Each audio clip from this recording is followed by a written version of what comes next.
know if you have this in your head, but 4Q 1994 to 2Q 1995 was quad 4, 3, and 3, but S&P was up 20% during the first half of 95. Great. You guys have mentioned quad 3 usually sees the largest multiple compression. Can you help me think about equity return in 2019 in the context of that? That might be the next best call. If the market trades exactly like it did in 1994, and that's your setup, you might be the next great hedge fund. We need some. Maybe not. I never go with a historical analogy. I understand history as well as most because I'm constantly looking at time series.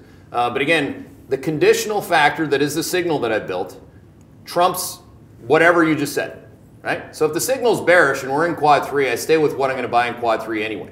If you go back to, by the way, 1994-95, it's not, I hate to break it to you, but it's not 1994-95. It's 2019 pending, okay? So every single point in time is different. 1994-95 is when we had the biggest spending generation, baby boomers, spending their brains out with leverage, and we had this thing pending called the internet. There's a lot of things that went really well back then. So again, the market back then, I'd have to go back and look at, for the sake of the question, Darius would know this if he's sitting here.